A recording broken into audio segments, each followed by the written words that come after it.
I'm making a virus and you're coming along for the ride. By the way, it's a computer virus. I'm not making another you know what. But it needs to meet 5 requirements. 1, it has to be disguised as a legitimate file or application or installer. Number 2, it needs to be able to replicate itself across the host's computer, so it's practically impossible to delete. Number 3, it needs to, scrape and gather data such as valuable info, such as usernames and passwords from the computer. Number 4, it needs to send that data over the internet via email to my computer so I can access it.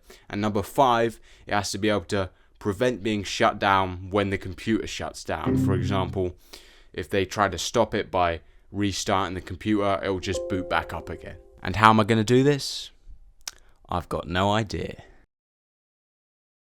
Problem number 1, replication. This is a surprisingly easy idea. The idea is that we want our virus, once installed, to replicate itself across the host's computer.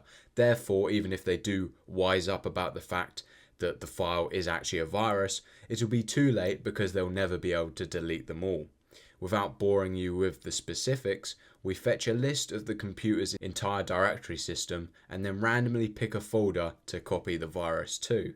Once copied, we can automatically run the copy, so both it and the original copies themselves again, and then so forth and so on. So basically we have an infinite duplicating virus. Now the user has no choice but to live with the virus or completely wipe their computer. We can move on to problem number 2. Scraping data. Fortunately, this kind gentleman, Sean Havelson, donated some code to the communist regime. Let's run it.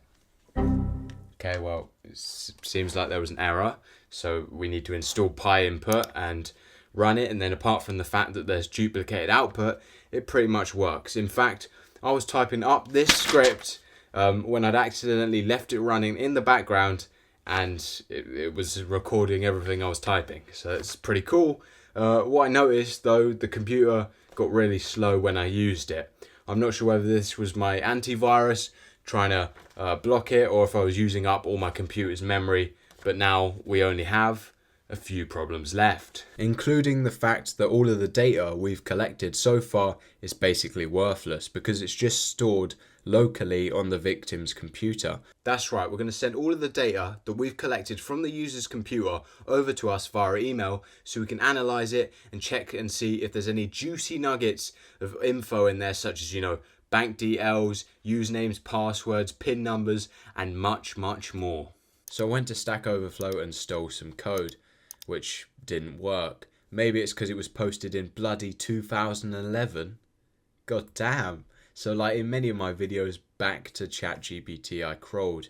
I got a bit worried that they wanted to know my passwords, which I find a bit ironic considering I was the one trying to steal everyone else's.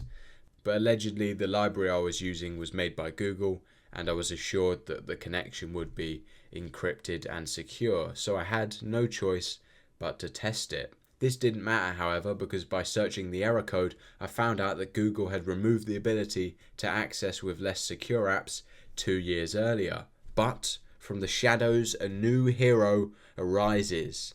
Code with Tommy absolutely saved my ass with a tutorial on how to bypass the problem with a new method.